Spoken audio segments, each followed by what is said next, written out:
ஆனால் இந்த நீங்கள் சொல்கிற அந்த மேட்ரு வந்து ஆர்டிக்கலாகவே போட்டிருக்காங்க. ஒரு முக்கியமான ஒரு நபருடைய பேட்டியாகவே அந்த ஆர்டிக்கலில் போட்டிருக்காங்க. ரெண்டாவது அதில் ஹீரோயின் இருந்தாங்களான்ற மேட்டரில் ஆனால் இன்னொரு வார்த்தையை சொல்கிறாங்க, ஜெகதீஷ்ன்றவர் உள்ளே இருந்தார் அப்படிங்கிறாங்க. அவர் வந்து அவருடைய மேனேஜர், எல்லாத்துக்கும் வேலையெல்லாம் பார்க்குறது எல்லாமே. பல தகவல்கள்லாம் நமக்கு நிறைய வருது, அவங்களுடைய பையனே அடித்தார் அப்படி தகவல்லாம் நிறைய வருது. இதில் ஒரு முக்கியமான விஷயம் என்னென்னா, இவர் ஒரு மேனேஜருக்கு இணை பொருளாளர், மாநில அளவில் இணை பொருளாளர் பொறுப்பும் கொடுக்கப்பட்டிருக்கு. அப்போ இவரை பற்றி நம்ம பேசலாம். அவர் இதில் சம்மந்தப்பட்டிருக்கார், ஜெகதீஷ் பழனிசாமி சம்மந்தப்பட்டிருக்கனால தான் அவருடைய பேர் ஆரம்ப காலகட்டத்திலேருந்தே வருது. விஜய்க்கு நம்பகத்தன், விஜய்க்கு எல்லாத்தையுமே செஞ்சு கொடுக்குறவர். அது இந்த ஆர்டிக்கலில் சொல்கிறாங்க. விஜய் வந்து அவர் மாமான்னு தான் கூப்பிடுவாராம். மாமா அண்ணா மாமா அப்படி தான் கூப்பிடுவாராம். அந்த ரவுட்டோட பேக்ரவுண்ட் வந்து ஒரு பெரிய வார் ரூம் மாதிரி இயங்குது. அதுலேருந்து ஒரு சமீபத்தில் ஒரு ஹீரோயின் வெளியில் போயிடுறாங்க. நான் இதுலேருந்து விலகிறேன்னு சொன்ன ஒரே காரணத்துக்காக அவங்கள ட்ரோல் மெட்டீரியல் ஆக்குறான். உங்களுக்கு வந்து நடிக்க தெரியாது, இந்த பொண்ணுக்கு நடிக்க தெரியாது, ஆட வராது, இது போய் தலைவரே எதிர்த்து பேசுகிறாருன்னா அப்போ இவங்க போய் பரப்புகிறாங்க அப்படின்னு இருக்கணும். சரி, தலைவரால் சொல்ல முடியலை. அந்த இது சினிமா ஷூட்டிங்குன்னு சொல்லும்போது படத்தோட ப்ரொடியூசரோ டேரக்டரோ இல்லை படத்தோட டீமோ அவங்க ஏதாவது சொல்லணும்ல. அதுவுமே யாருமே எதிர்த்து பேசவே இல்லை. ஏன் எதிர்த்து பேசலை? இன்னொன்று, அதில் ஹீரோயின் இருந்துச்சு அப்படிங்கிறதெல்லாம் அவங்க சொல்லலை. இருந்தால் உண்மை வெளியில் வருன்ற வார்த்தை தான் முடிவுக்கு வரல. ஆனால் இதுக்கு முக்கியமான காரணம் ஜெகதீஷ்ன்றத தெளிவாக இருக்கிறாங்க.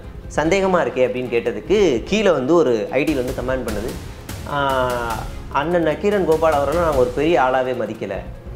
இந்த குஞ்சுகள் எல்லாருமே நக்கீரன் கடந்து வந்த பாதை, நக்கீரன் ஆசிரியர் கடந்து வந்த பாதையை வந்து படித்தாங்கன்னு வைங்களேன், ஐயோ நம்ம தலைவர் தாண்டா உண்மையிலே டுபாகு சினிமாவில் மட்டுமே நடிச்சுக்கிட்டு ஃபைட் பண்ணிக்கிட்டு இருக்காரு, ஒரு நிஜ வாழ்க்கையிலே ஃபைட் பண்ணியிருக்காருன்னு நீங்கள் இந்த மாதிரி ஒரு கீழ்த்தரமான அரசியல் இந்த டிவிக்கு உருவாகிறதுக்கு முன்னாடி பார்த்துருக்கீங்களா? 50க்கும் மேற்பட்ட உலக நாடுகளில் 100 கோடிக்கும் அதிகமான ஆகாயம் தமிழ் பார்வையாளர்களுக்கு பேரன்பும் திருநன்றி. ஆகாயம் நேயர்களுக்கு வணக்கம். தாவேகாவினுடைய இந்த கரூர் ரேலியில் ஒரு அசம்பாவிதம் ஏற்பட்டதுக்கு பிறகாக நக்கீரன் பத்திரிகை மூலமாகவும் அந்த நக்கீரனுடைய ஆசிரியர் திரு கோபால் அவர்கள் வந்து அவங்களுடைய யூடியூப் சேனல் மூலமாகவும் பல்வேறு தகவல்கள், அவங்களுக்கு கிடைக்கக்கூடிய தகவல்கள், அவங்களுடைய பார்வைகள்லாம் பகிர்ந்துட்டு வராங்க.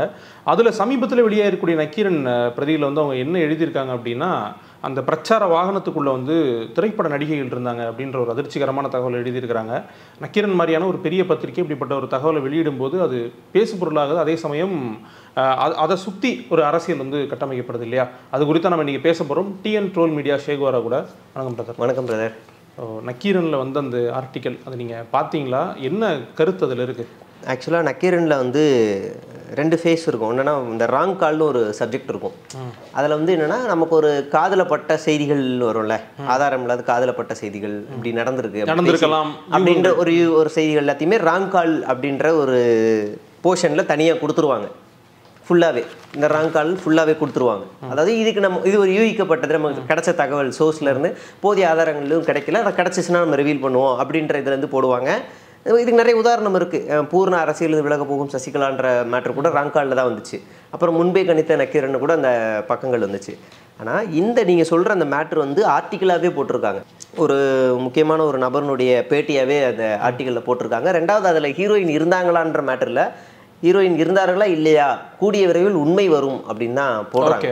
அப்படி தான் அந்த வார்த்தையை தான் பதிவு பண்ணுறாங்க. இருந்தாங்கன்ற அழுத்தமாக எதுவும் சொல்லலை. ஆனால் இன்னொரு வார்த்தையை சொல்கிறாங்க, ஜெகதீஷ்ன்றவர் உள்ளே இருந்தார் அப்படிங்கிறாங்க. அவர் வந்து அவருடைய மேனேஜர், எல்லாத்துக்கும் வேலையெல்லாம் பார்க்குறது எல்லாமே.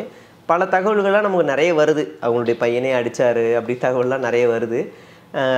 இதில் ஒரு முக்கியமான விஷயம் என்னென்னா, இவர் ஒரு மேனேஜருக்கு இணை பொருளாளர், மாநில அளவில் இணை பொருளாளர் பொறுப்பும் கொடுக்கப்பட்டிருக்கு. அப்போ இவரை பற்றி நம்ம பேசலாம். முழு ஜனநாயக உரிமை இருக்குது. இவர் நான் பொலிட்டிக்கல் மெம்பர் கிடையாது. இல்லை, ஆனால் நிறைய பேர் என்ன சொல்கிறாங்கன்னா, ஏன் வந்து அவங்க கூட இருக்கிறவங்கலாம் எடுத்து விமர்சிக்கிறீங்க? அவங்க வந்து பார்ட்டியில் இருக்காங்கன்றதுக்காகவே விமர்சிப்பீங்களா? இல்லை மற்ற துறைகளில் வேலை செய்கிறவங்கலாம் பேசுகிறீங்களே அப்படின்னு கேட்குறாங்கல்ல. இவங்க கூடவே இருக்கிற ஒரு சிலர் பற்றிலாம் நம்ம பெருசாக விசாரிக்கலையே. இந்த பொருளாளர் மாநில வெங்கட் ஒருத்தர் இருக்கார், அவர் பற்றின டாக் இன்னைக்கு வரைக்கும் ஒரு பேச்சு கூட வரலையே. அப்புறம் முஸ்லீம் பெண்மணி ஒருத்தவங்க இருக்காங்க, அவங்கள பற்றின இன்னைக்கு வரைக்கும் ஒரு பேச்சு கூட வரலையே. சம்மந்தப்பட்டிருக்கனால தான் விவாதமே வருது. அவர் இதில் சம்மந்தப்பட்டிருக்கார், ஜெகதீஷ் பழனிசாமி சம்மந்தப்பட்டிருக்கனால தான் அவருடைய பேர் ஆரம்ப காலகட்டத்திலேருந்தே வருது. இப்போ சும்மா குருட்டாம்போக்கில் யாரும் விமர்சிக்கலை. அப்படி விமர்சிக்கணும்னா நம்ம எஸ்ஐசியோட ஒய்ஃப்னு இஷ்டத்துக்கு போய்கிட்டே இருக்கலாம்ல. இன்னும் 4-5 உதாரணத்தை கூட சொல்லலாம். அப்படிலாம் இல்லை, இவர் சம்மந்தப்பட்டிருக்கிறார். அதுக்கு ஒரு மெயின் உதாரணம், அந்த வாகனத்தில் இருந்தே ஜெகதீஷ் தண்ணி கொடுங்கன்னு விஜயே சொன்னார். அது எதுலையுமே இல்லை, வாய்ஸ் ஆஃப் காமன் சேனல்லே இருக்குது. அப்போ அந்த வாகனத்தில் அவர் இருந்திருக்காரு. அதுக்கு ஆதாரம் இருக்குது. இணை பொருளாளர், அவர் சாதாரண இணை பொருளாளர். அப்படின்னா 2ஆம் கட்ட தலைவர்னு வச்சுக்கலாம். 2ஆம் கட்ட, முதல் கட்ட தலைவர் கூட 2ஆம் கட்ட தலைவர். அவருக்கு என்ன வேலை? அப்போ நம்ம பேசலாம். விஜய் அவர்களுக்கு ஒரு நம்பகத்தன்மையான ஆளாக கூட இருக்கலாம்ல. அவர் அந்த வாகனத்தில் இருக்கிறத நம்ம பார்க்கணும்னா விஜய் அவர்கள் அவரை ஒரு நம்பகத்தன்மையான ஒரு ஆளாக கூட பார்க்கலாம்ல. நம்பகத்தன்மையான ஆள். விஜய்க்கு நம்பகத்தன்மையான ஆள். விஜய்க்கு எல்லாத்தையுமே செஞ்சு கொடுக்குறவர். அது இந்த ஆர்டிக்கலில் சொல்கிறாங்க. விஜய் வந்து அவர் மாமான்னு தான் கூப்பிடுவாராம். நான் மாமான்ற நல்ல வார்த்தைங்க. எனக்கே எங்கள் அம்மாவோட அண்ணன் மாமான்னு தான் கூப்பிடுவேன். அப்படி அந்த அர்த்தத்தில் சொல்கிறேன் நான், நீங்கள் தப்பாக எடுத்துக்காதீங்க. நான் மாமா அண்ணா மாமா அப்படி தான் கூப்பிடுவாராம். வேறு ஏதாவது வேலை அவர் செய்யலாம், அதுக்கு நான் சொல்கிறேன். மேனேஜர் மட்டும் இல்லை, நெருக்கமாக பல வேலைகள் செஞ்சு கொடுக்குறதுனால தான் அவர் உரிமையோடு அவர் பேசுகிறாரு. அதனால் நம்ம விமர்சனம் வைக்கிறோம். ரெண்டாவது, அவர் அரசியலுக்கு அப்பாற்பட்டவர் கிடையாதுல்ல, இணை பொருளாளர்ன்ற பதவிக்கு வந்துட்டார். நான் வந்து இதே சேனலில் தான் நினைக்கிறேன், ப்ளஸ் ட்விட்டரில் கூட நான் குறிப்பிட்டிருந்தேன். ஜெகதீஷ் பழனிசாமி வந்து தி ரவுட் அப்படின்ற மூலிமா இயங்கிக்கிட்டு இருக்காரு. அந்த ரவுட்டோட வெப்சைட்குள்ளே போனால் மெயின் விஜய் தான் இருப்பார். மேக்ஸிமம் சுற்றி இருக்கிற எல்லாருமே விஜய் வச்சு படம் எடுத்தவர்கள் இல்லை விஜய் கூட நடித்தவர்களாக தான் இருப்பாங்க. மேக்ஸிமம் 1-2 பேர் தான் வெளியில் இருக்கவங்களாக இருப்பாங்க. அந்த ரவுட்டோட பேக்ரவுண்ட் வந்து ஒரு பெரிய வார் ரூம் மாதிரி இயங்குது. அதுலேருந்து ஒரு சமீபத்தில் ஒரு ஹீரோயின் வெளியில் போயிடுறாங்க. நான் இதுலேருந்து விலகுறேன்னு சொன்ன ஒரே காரணத்துக்காக அவங்கள ட்ரோல் மெட்டீரியல் ஆக்குறான். உங்களுக்கு வந்து நடிக்க தெரியாது, இந்த பொண்ணுக்கு நடிக்க தெரியாது, ஆட வராது, அந்த பொண்ணு அந்த படத்தில் இப்படி குதிச்சு நடந்து வர சீனை மட்டும் இதெல்லாம் ஒரு ஆட்டமா அப்படின்னு ட்ரோல் மெட்டீரியல் லெவலுக்கு அவங்கள சித்தரிச்சாங்க. அப்புறம் இவங்க இந்த தமிழ் இண்டஸ்ட்ரியை விட்டு ஆந்திராவுக்கு போயிட்டாங்க. ஆந்திராவில் இப்போ 2 படம் நடிச்சிட்டாங்கன்னு நினைக்கிறேன். 2 படம் முடிஞ்சிருச்சு.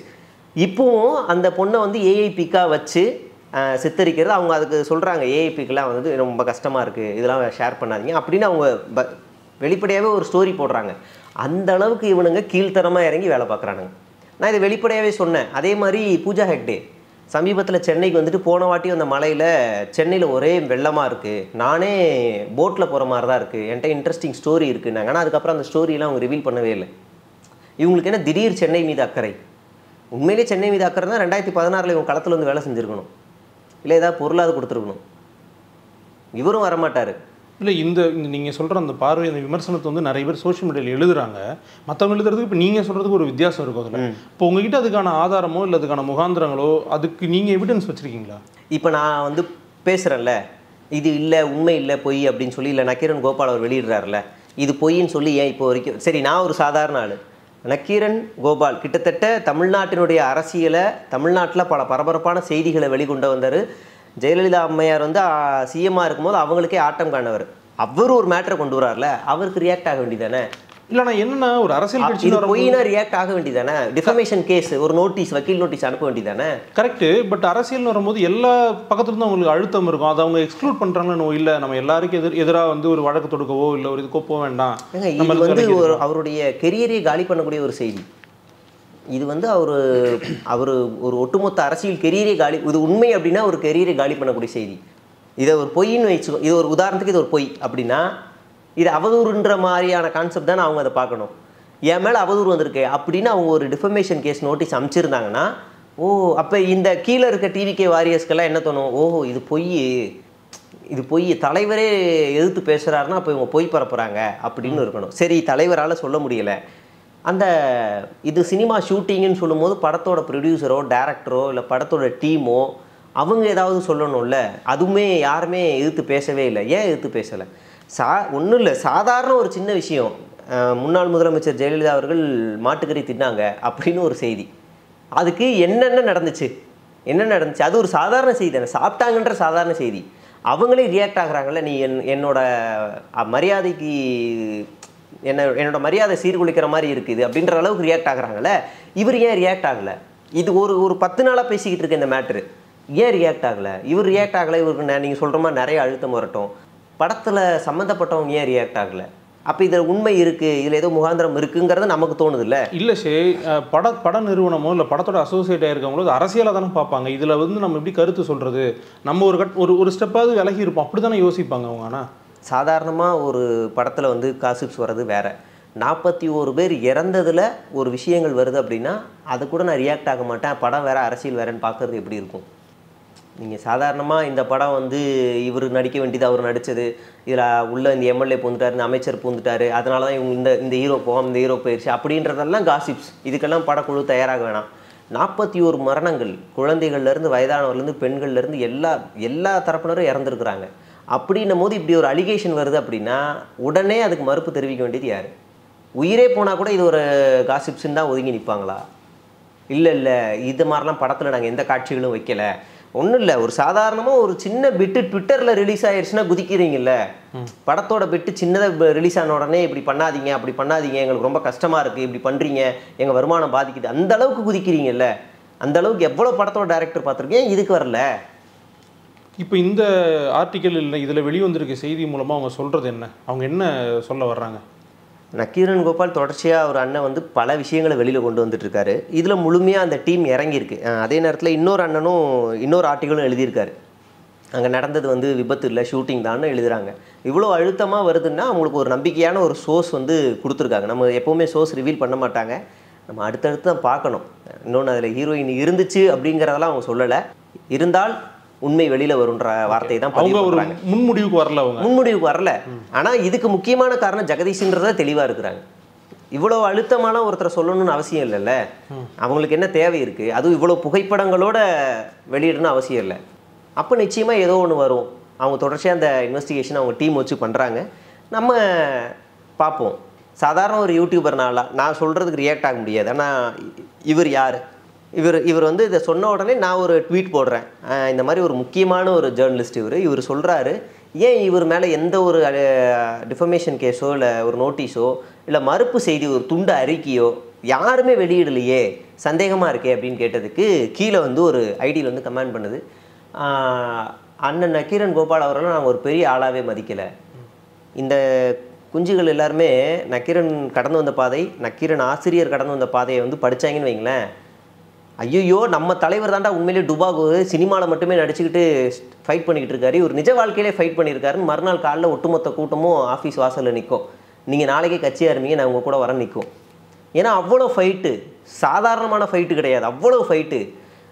ஆட்டோ சங்கரோட புக்கை அவர் ஜெயிலில் இருந்து கடைசி சரிதம் எழுதணும்னு ஆசைப்பட்ட போது அதை எழுத வைக்கிறதுக்கு உச்சநீதிமன்றம் வரைக்கும் போய் ஃபைட் பண்ணி நக்கீரன் கோபால் அந்த ஒரு ஆசிரியர் ஆட்டோ சங்கரனுடைய வரலாறை தனியாக ஒரு புக்காக, அவர் எழுதுனதை ஒரு தனியாக ஒரு புக்காக வெளியிட்டு இருக்கிறாங்க. இப்படி பல விஷயங்கள் சொல்ல முடியும். வீரப்பன்றவர் யாருக்கு தெரியும்?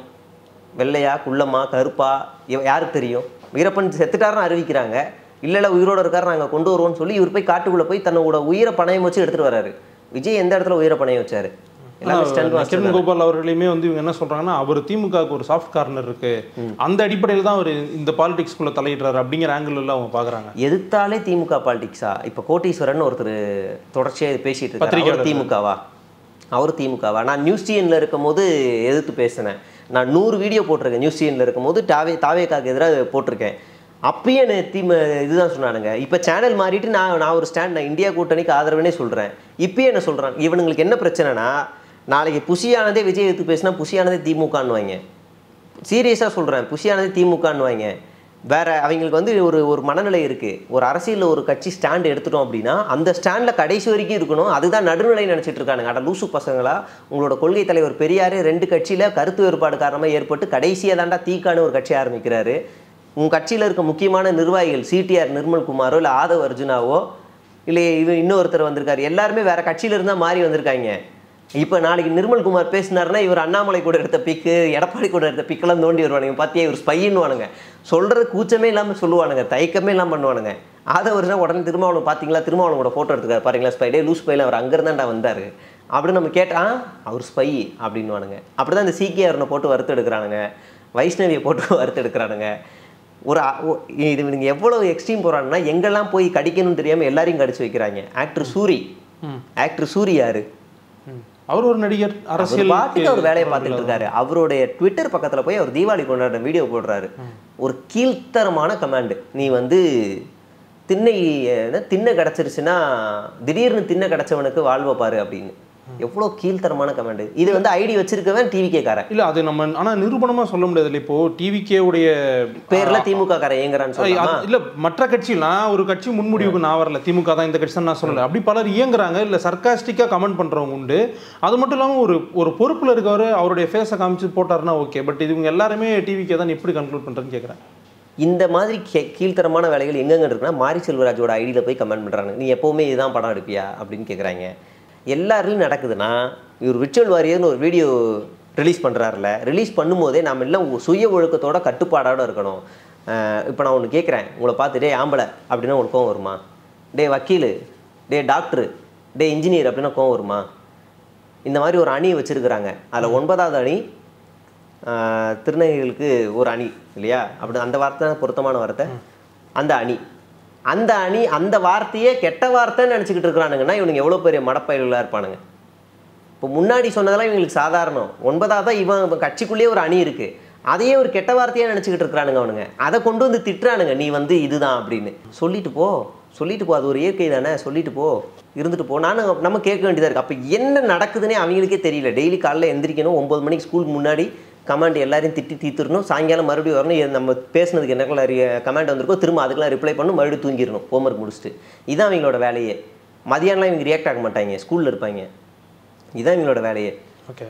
ஆனால் இந்த மாதிரி செய்கிறவங்க எல்லாருமே வந்து இந்த கட்சியோட அசோசியேட் ஆகிருக்கவங்க தான். அவங்க பேரில் மற்றவங்க யாராவது யூஸ் பண்ணலன்னு நம்மளால் நிரூபணமாக சொல்ல முடியும். அதுதான் எங்களோட நரேட்டிவ். ரொம்ப கிளியராக வேறு ஐடியா க்ரியேட் பண்ணிவிட்டு வாருமே. அதுதான் நீங்கள் இந்த மாதிரி ஒரு கீழ்த்தரமான அரசியல் இந்த டிவிக்கு உருவாகிறதுக்கு முன்னாடி பார்த்துருக்கீங்களா? இந்த ஒரு வருஷத்துக்கு முன்னாடி இப்படி இவ்வளோ மோசமாக வேற ஒருத்தரோட ஐடியிலேருந்து வந்து பேசுகிற பார்த்துருக்கீங்களா?